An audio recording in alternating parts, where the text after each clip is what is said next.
हमारे YouTube channel पे आपका स्वागत है।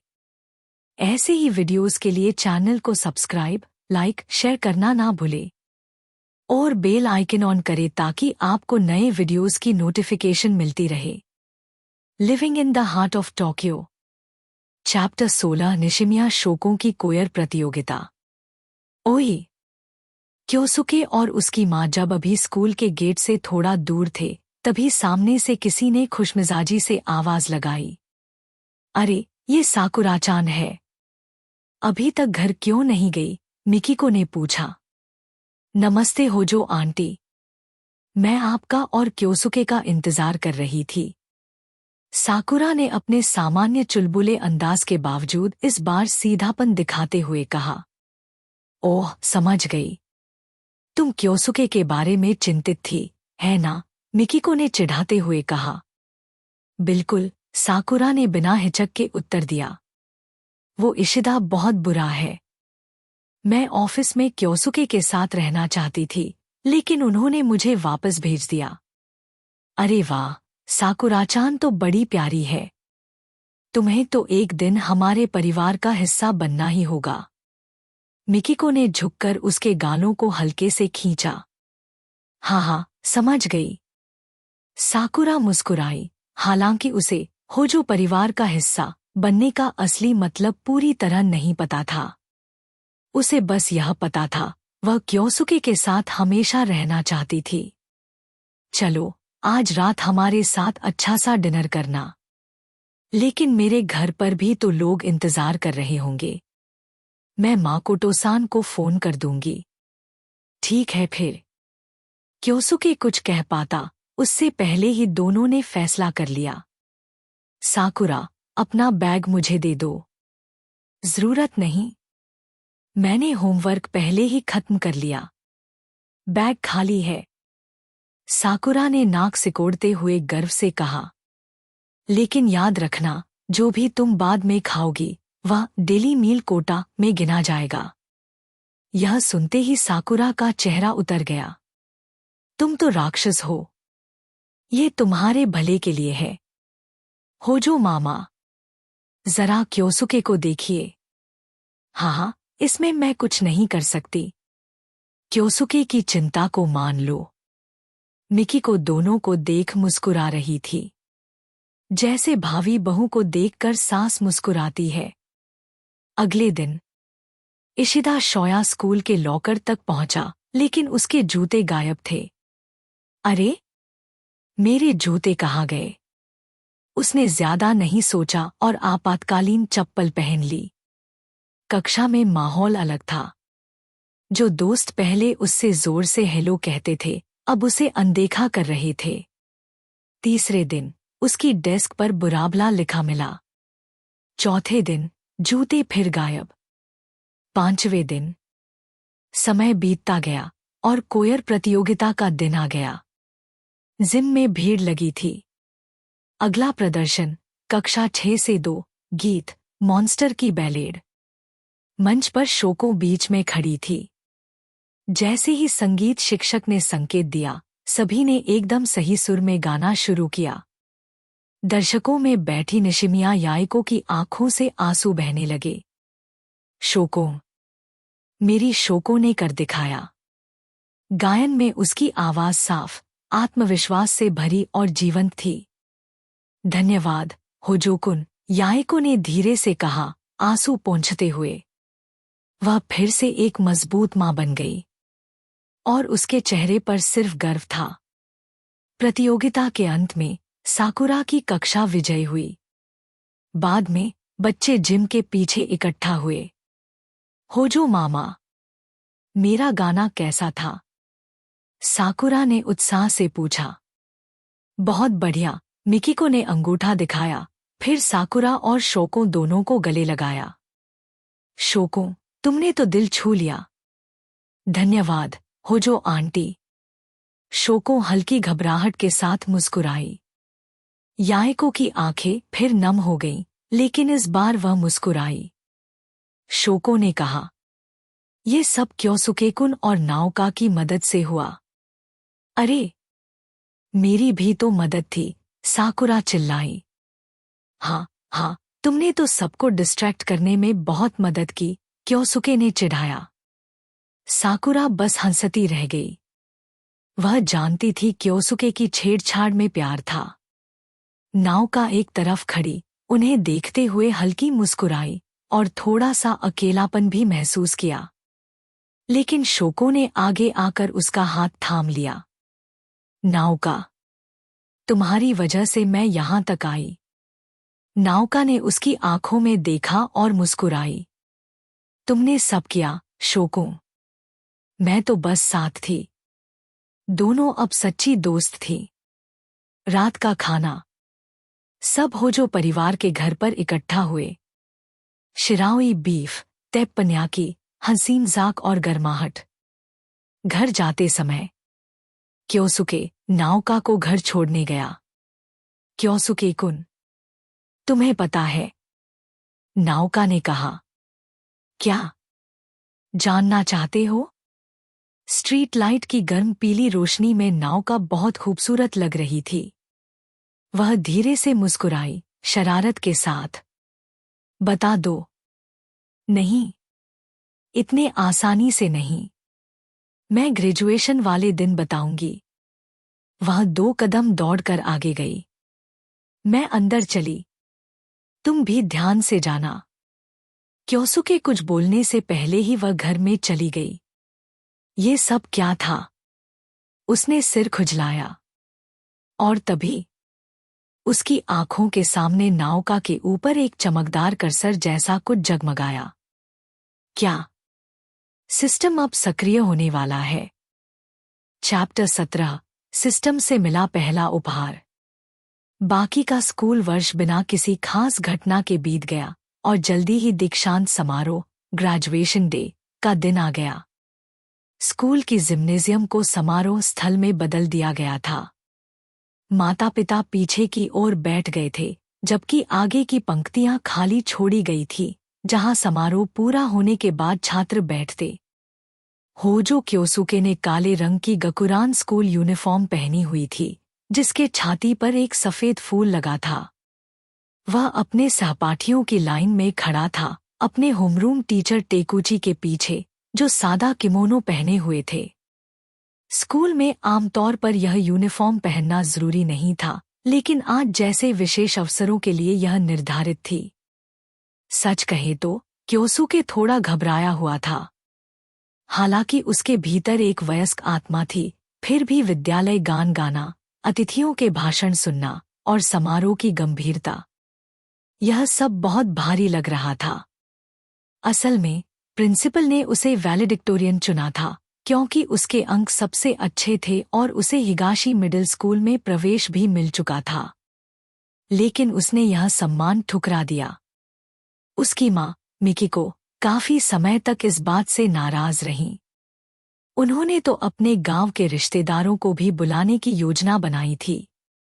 क्योसुके को यह याद आते ही ठंडा पसीना छूट गया। अच्छा हुआ उसने मना कर दिया था। फिर भी समारोह का हिस्सा होने के नाते वह इस पल का भार महसूस कर रहा था। सबसे पहले कक्षा 6 से 1, यामाउची सकुरा की क्लास। यामाउची सकुरा। सकुरा हमेशा की तरह निश्चिंत, लगभग उछलते हुए मंच पर चढ़ गई।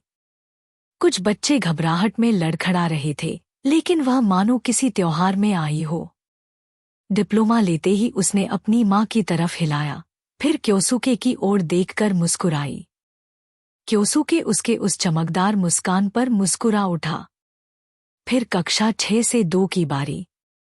टेकुची प्रिंसिपल के साथ खड़े हुए और नाम पढ़ने लगे। निशिमिया शोको। काली यूनिफॉर्म में छोटी सी शोको बहुत सीधे और सधे हुए कदमों से मंच पर गई। उसके गंभीर चेहरे को देखकर क्योसुके खुद को हंसी रोक न सका। माता पिता की सीटों में निशिमिया याई को अपनी बेटी को देखकर आंसू रोक नहीं पाईं। मिकिको ने उन्हें गले लगाकर सांत्वना दी। शोको ने एक सामान्य स्कूल से स्नातक कर लिया। याई को भावनाओं से भर उठीं।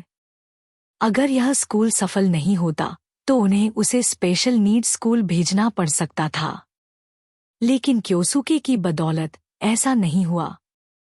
फिर उएनो नाव का बिल्कुल संयमित मंच से उतरते हुए केवल क्योसुके की तरफ मुस्कुराई। होजो क्योसुके गहरी सांस लेकर क्योसुके मंच पर चढ़ा। होजो-कुन, स्नातक की बधाई। प्रिंसिपल और टेकुची दोनों ने उसे विशेष स्नेह के साथ डिप्लोमा सौंपा। धन्यवाद। क्योसुके ने झुककर अभिवादन किया और नीचे उतर आया। समारोह के बाद फोटो लेने का समय शुरू हुआ। हर जगह छात्र, शिक्षक, माता-पिता यादें संजो रहे थे। सबसे पहले क्योसुके के पास नाओका आई। क्योसुके, उसने झटके से उसके यूनिफॉर्म का कॉलर पकड़ लिया। अरे नाओका, क्या कर रही हो? क्या? तुम्हारा बटन ले रही हूं। क्यों? अरे, तुम्हें ये भी नहीं पता? कितने पुराने जमाने के हो। वह जेब से कैंची निकालती है और क्योसुके की जैकेट का दूसरा बटन काट लेती है।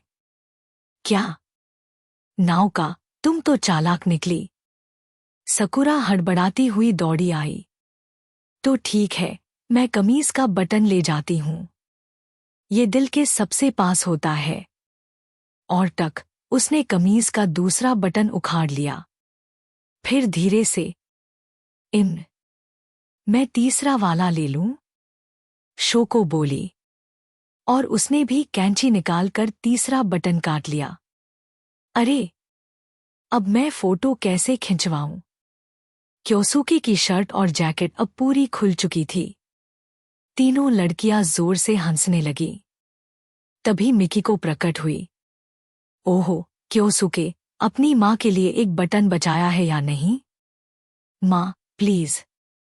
स्थिति पहले ही अजीब है। मिकिको ने उसे अलग ले जाकर ग्रेजुएशन बटन की परंपरा समझाई कि दिल के पास के बटन किसी खास व्यक्ति को दिए जाते हैं।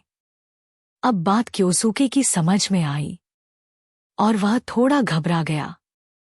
नाओका ने धीरे से कहा, क्योसुके-कुन, क्या तुम्हें याद है उस रात जब तुमने मुझे कोरस प्रतियोगिता के बाद घर छोड़ा था?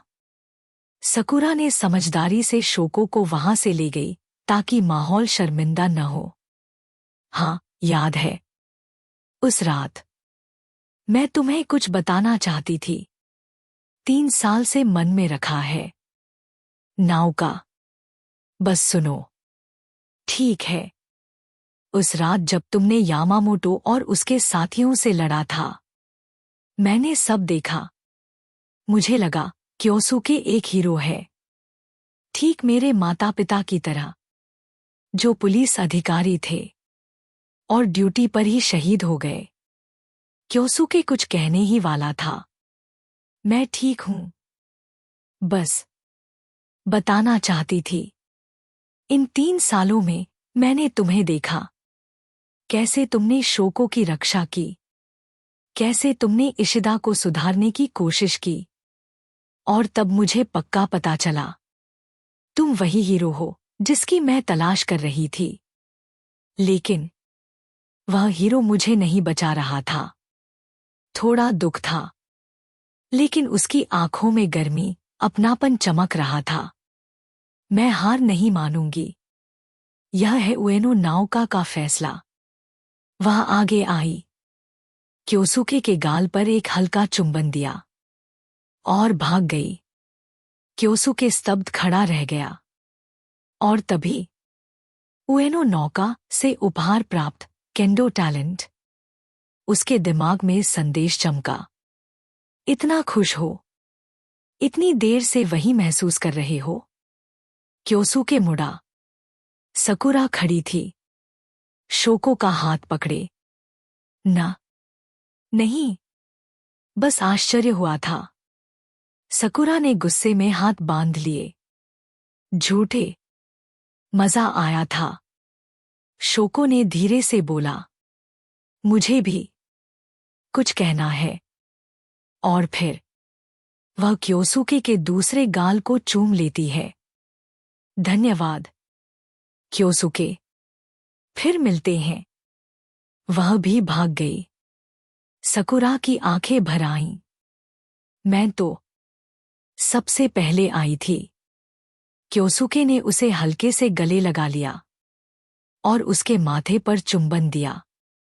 चलो घर, आज हम खूब दावत करेंगे और तुम्हारे लिए याम आइसक्रीम भी है। सकुरा तुरंत मुस्कुराने लगी। उसकी खुशमिजाजी हमेशा की तरह लौट आई। निशिमिया शोको से उपहार प्राप्त एकेडमिक टैलेंट। और इस तरह क्योसुके का प्राथमिक विद्यालय जीवन समाप्त हुआ। उन लड़कियों के बीच जिन्होंने इसे अविस्मरणीय बना दिया। चैप्टर 18 तुम्हारा नाम क्या है? स्नातक होने के बाद क्योसुके ने अपनी पूरी छुट्टियां किंडो प्रशिक्षण में गुजार दीं। मिनातो सिटी में इधर-उधर खोजने के बाद उसे आखिरकार एक ऐसा किंडो डोजो मिल गया जहां कौशल या अनुभव की कोई शर्त नहीं थी, कोई भी सीख सकता था। प्रशिक्षक यामामुरा ओनोप्पो मुख्य रूप से होकुशिन इत्तोरियो सिखाते थे, इसलिए क्योसुके भी उसी शैली का अनुसरण करने लगा।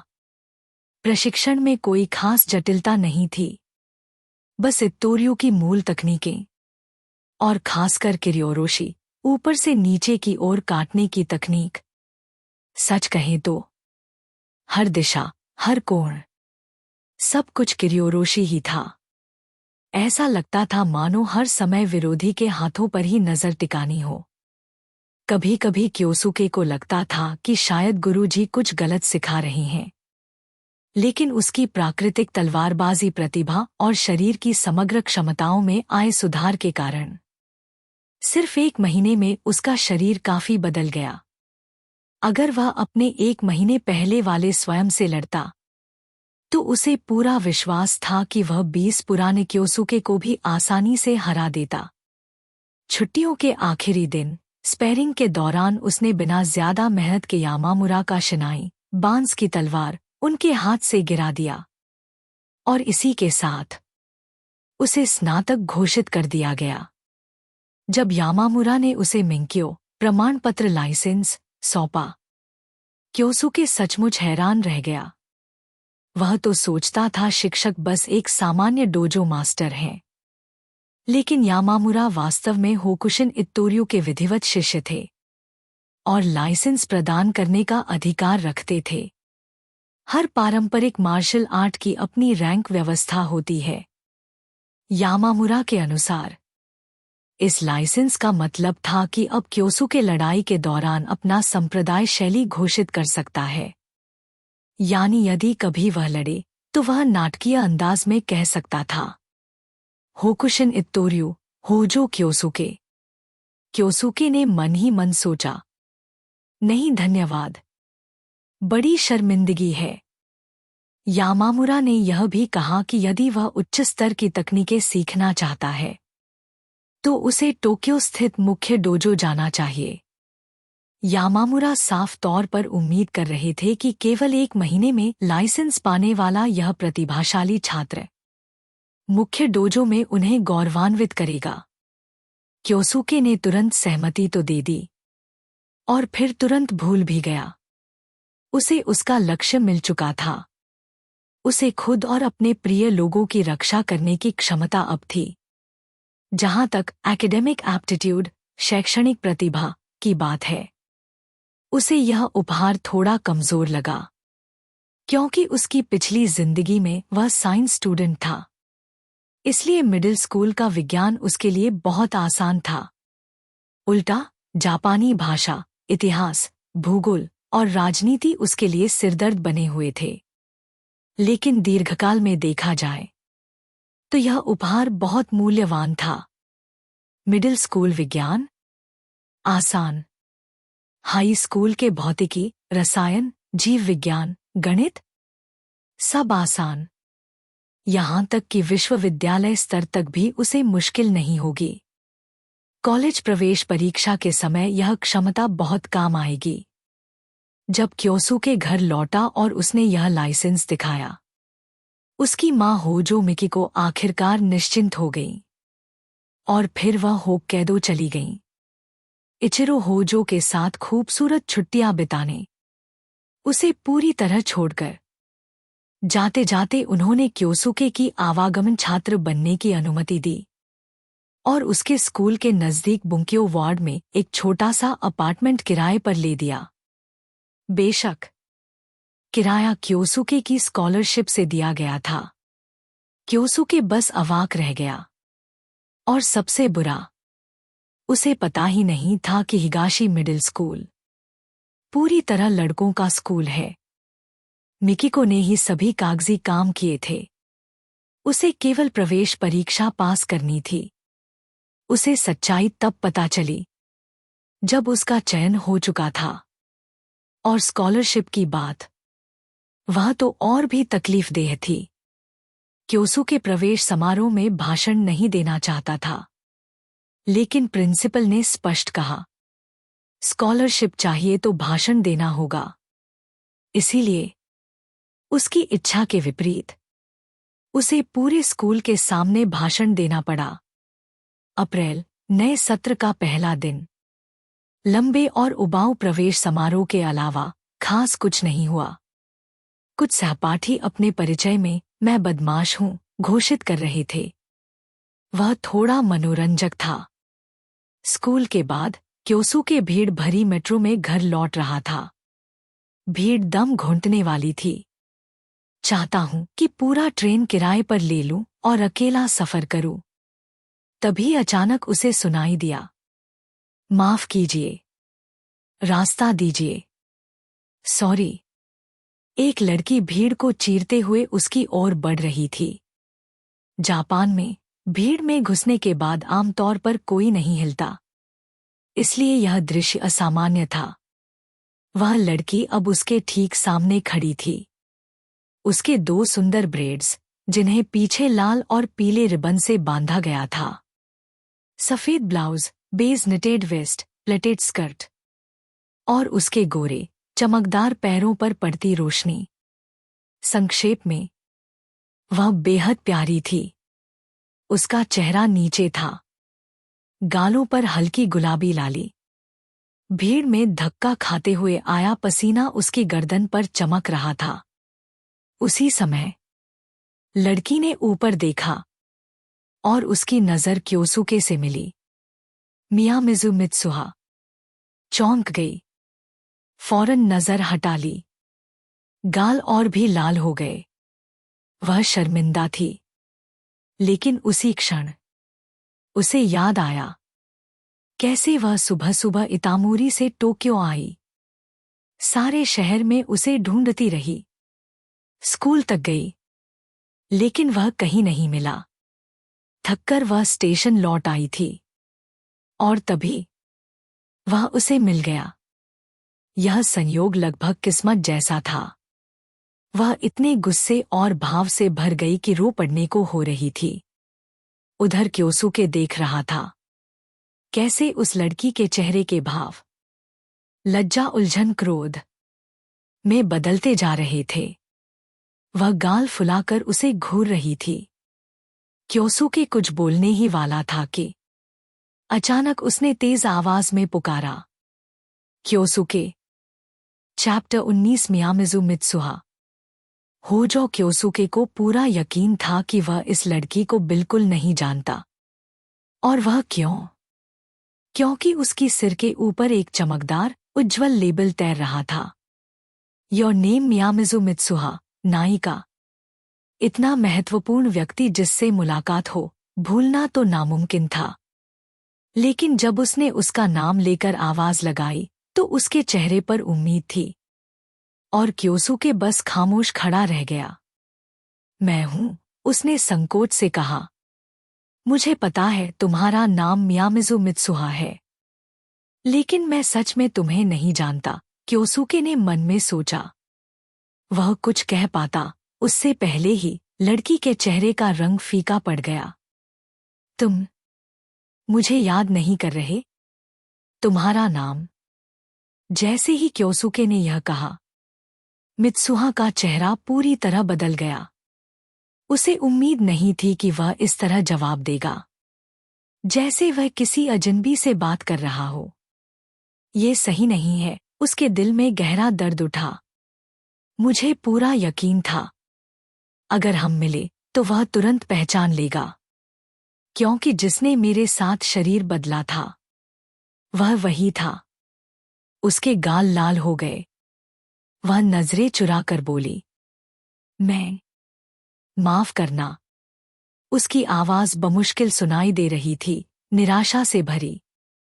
लेकिन चाहे जितना समझने की कोशिश करे, यह बात समझ नहीं आ रही थी। यह क्योसुके ही है। फिर वह क्यों? तभी ट्रेन में स्टेशन की घोषणा सुनाई दी। मित्सुहा चौंक कर हिली। भीड़ के बीच रास्ता बनाती हुई वह दरवाजों की ओर बढ़ने लगी। तुम्हारा नाम? क्योसुके की आवाज सुनकर वह पल भर को मुड़ी। जवाब देना चाहती थी, पर भीड़ ने उसे आगे धकेल दिया। मित्सुहा, मेरा नाम मित्सुहा है, वह चिल्लाई, अपने बालों से बंधी हुई बुनी हुई डोरी खोलते हुए, उसे आगे बढ़ाते हुए। उसे खुद समझ नहीं आया कि वह यह क्यों कर रही थी। ये बस एक अचानक उठी हुई गहरी, पक्की भावना थी। उसकी दादी की बात याद आई। धागे रिश्ते होते हैं। वे लोगों को जोड़ते हैं। वे मुड़ते हैं, उलझते हैं, टूटते हैं, फिर दोबारा जुड़ते हैं। यही समय है। और उस क्षण वह खुद को उससे जोड़ना चाहती थी। लेकिन इससे पहले कि डोरी उसके हाथ से छूटती, किसी ने उसका हाथ पकड़ लिया। एक मजबूत खिंचाव, और वह फिर से ट्रेन के अंदर आ गई। अरे मित्सुहा, ना। बात खत्म करने से पहले ही क्यों भाग रही थी? आवाज वही थी।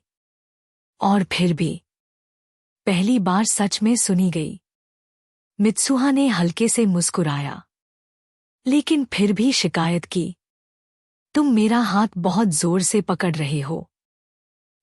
Sorry sorry. क्योसुके ने फौरन पकड़ ढीली कर दी। हुफ, इसलिए तो सब तुम्हें डेलिंक्वेंट बॉस कहते हैं। कितने रफ हो तुम। क्या? मैं कोई डेलिंक्वेंट नहीं हूं। हो भी? मतलब तुम।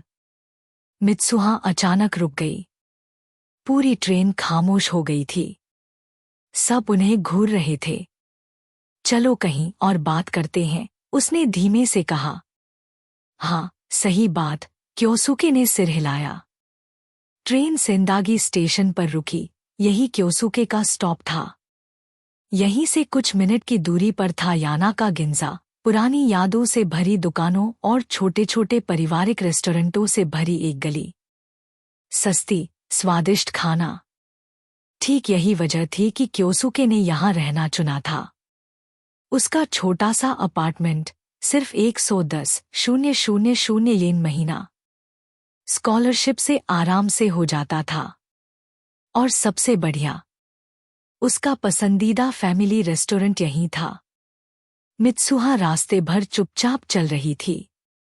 ध्यान रखना, सीढ़ी लंबी है, क्योसुके ने कहा। नीचे पहुंचकर क्योसुके ने पूछा, फैमिली रेस्टोरेंट चले?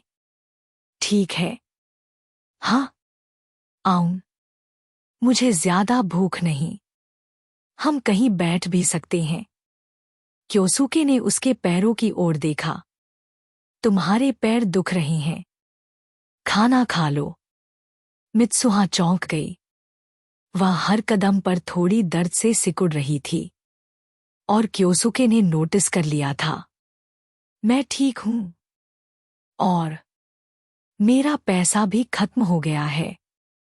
क्योसुके ने बस पूछा, तो क्या मैं तुम्हें उठाकर ले चलूं? मित्सुहा का चेहरा गुलाबी से गहरा लाल हो गया। क्या? नहीं, बिल्कुल नहीं।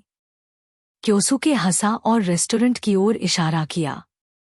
तो चलो। तुम तो उसे पार कर भी गई। जवाब देने की कोई गुंजाइश नहीं थी। रेस्टोरेंट में बस एक खिड़की वाली टेबल खाली थी। वे वहां बैठ गए। क्या लोगे? क्योसुके ने मेन्यू बढ़ाते हुए पूछा। मित्सुहा ने अपने लगभग खाली वॉलेट में झांका। पूरा दिन ट्रेनें ढूंढना, घूमना, सब में पैसे खत्म हो चुके थे। क्योसुके समझ गया। जो चाहो ऑर्डर करो। मेरा खर्चा। मित्सुहा फिर लाल पड़ गई। सब उसकी वजह से हुआ। वही तो ढूंढने आई थी। ठीक है, अगर वह दावत दे रहा है तो उसे पछतावा तो कराना ही चाहिए। हुफ, मुझे पता है क्योसुकेस्मा बहुत अमीर हैं, उसने नाटकीय अंदाज में कहा। तो मुझे बीफ सेट मील, ग्रिल्ड सैल्मन प्लेट, माचा आइसक्रीम, मोल्टन चॉकलेट केक और एक आइस्ड कॉफी चाहिए। क्योसुके ने बिना बदले भाव के कहा। बस इतना? पक्का? मित्सुहा की आंख फड़क उठी। क्या वह उसे पेटू बोल रहा है? वह नाराज होकर हाथ बांधकर बैठ गई। क्योसुके ने कहा, मेरे लिए स्पेशल बीफ सेट और एक बड़ी कोक। जैसे ही वेट्रेस ऑर्डर लिखकर गई, मित्सुहा झुककर पूछ बैठी, स्पेशल बीफ सेट में ऐसा क्या स्पेशल है? क्योसुके मुस्कुराया, कुछ नहीं, बस तुम्हारे बीफ सेट का बहुत बड़ा वर्जन। मित्सुहा ने गाल फुला लिए। क्योसुके हल्के से हंसा। किसी अजीब से कारण इस लड़की के साथ समय बिताना खुश करने वाला था। चैप्टर 20 मिटती हुई यादें।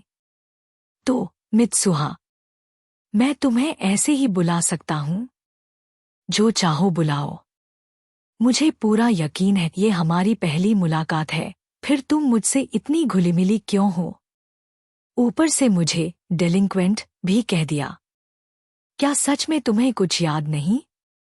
मियामिज़ु मित्सुहा की आवाज में थोड़ी झुंझलाहट थी। उसे पता था कि शायद ये सब उस ईश्वर की गलती थी, पर फिर भी दिल में चोट हुई थी। अरे, रोने मत लगो। बात ये नहीं कि मुझे याद नहीं। शायद कुछ और कारण हो सकता है तुम मुझे किसी और के साथ। असंभव। तुम ही हो जो क्योसुके। तुम 49 सेंदागी के अपार्टमेंट के रूम 701 में रहते हो। हिगाशी मिडिल स्कूल में पढ़ते हो। और तुम स्कूल के सबसे बड़े डेलिंक्वेंट। रुको, एक मिनट। मैं कब से कहने वाला था, मैं डेलिंक्वेंट नहीं हूं। कैसे नहीं हो? पहली बार जब हमारे शरीर बदले थे, मैंने आंखें खोली तो एक गुंडों की भीड़ तुम्हारे सामने बैठी थी और तुम उन्हें भाषण दे रहे थे। मैं तो डर के मारे लगभग बेहोशी हो गई थी। शरीर बदले? तुम क्या कह रही हो? और आज तो मेरा स्कूल का पहला दिन है। अगर मैं सच में डेलिंक्वेंट होता तो क्या एक दिन में गैंग बना लेता? पहला दिन? असंभव। मित्सुहा अचानक खड़ी हो गई, टेबल पर हाथ मारते हुए। आज ही मैंने स्कूल की प्रवेश समारोह में फ्रेशर प्रतिनिधि के रूप में भाषण दिया है। ये कैसे हो सकता है? तुम तो वहां बहुत पहले से पढ़ रही थी। मैंने तो तुम्हारे शरीर में रहकर वहां क्लास भी अटेंड की है। तुम शरीर बदलने वाली बात सही में समझाओगी? मित्सुहा की सोच उलझने लगी। ये क्या हो रहा था? फिर भी उसने बोला, हम सपनों में शरीर बदलते थे। मेरी चेतना तुम्हारे शरीर में और तुम्हारी चेतना मेरे शरीर में। हम एक दूसरे का जीवन जीते थे। ऐसी चीज क्या सच में संभव है? क्योसुके ने शक जताया, लेकिन वह लगभग तुरंत मान भी गया, क्योंकि नायक तो कुछ खास होता ही है। अगर ये सब सच है, बिल्कुल सच है, क्या मैं तुम्हें झूठ बोलने के लिए टोक्यो तक आती? ठीक है। तो तुम कह रही हो कि तुम काफी समय से हिगाशी में थी। क्या हो सकता है कि जो क्योसुके तुम्हारे साथ शरीर बदल रहा था, वह भविष्य का मैं था? इसलिए मुझे अभी कुछ याद नहीं। ये कैसे? अगर शरीर बदलना संभव है, तो थोड़ा सा समय परिवर्तन भी संभव होगा। मित्सुहा हल्की हंसी हंसी। उसका मन थोड़ा हल्का लगने लगा, क्योंकि वह व्यक्ति, याद हो या न हो, फिर भी वही था। आपका ऑर्डर आ गया। रेस्टोरेंट के मालिक मात्सुयामा और उनकी पत्नी ट्रे लेकर आए। क्योसुके की स्पेशल बीफ डिश इतनी बड़ी थी कि उसे 2 ट्रे में लाना पड़ा। बीफ के पहाड़ जैसे कट, ऊपर से सॉस और 3 अंडे, साथ में नमक छिड़का हुआ सेयर बीफ और एक बड़ा सूप। मित्सुहा की प्लेटें भी खूब भरी हुई थी, लेकिन क्योसुके की तो मेज के 3 हिस्से घेरे हुए थी। तुम इतना कैसे खा लेते हो? मुझे क्या पता। मैं तो रोज कैंडो ट्रेनिंग करता हूं। इस शरीर को इतना ईंधन चाहिए। तुमने अगर मेरे शरीर में रहते हुए कम खाया होगा तो भविष्य वाला मैं तो भूखा ही रहा होगा। क्या? मैं कोई बेवकूफ नहीं हूं। जब मैं तुम्हारे शरीर में थी मुझे भूख लगती थी। फिर उसे समझ आया, इसीलिए उसने पूछा था कि उसने काफी खाना ऑर्डर किया या नहीं। तो यह पक्का हुआ, हमने शरीर बदले थे, पर समय भी अलग था। लेकिन तभी मित्सुहा ने फोन निकाला डायरी दिखाने के लिए, पर सारे डायरी एंट्री नीले अक्षर, धुंधले, बिखरे और स्क्रीन से गायब हो गए। क्योसुके, देखो, डायरी गायब हो रही है। क्योसुके ने फोन देखा। मित्सुहा, अब वहां कुछ भी नहीं है। कैसे? मित्सुहा की आंखों में फिर आंसू आ गए। अगर शरीर बदलना हो सकता है तो समय खुद को भी सुधार सकता है। इतिहास को सही दिशा में रखने के लिए यादें मिट सकती हैं, पर मेरी यादें क्यों? मेरी, क्योसुके की यादें, सब क्यों मिट रही हैं? उसकी आवाज टूट गई। वह रोते हुए क्योसुके से लिपट गई। मित्सुहा, सुनो, क्योसुके ने धीरे से कहा।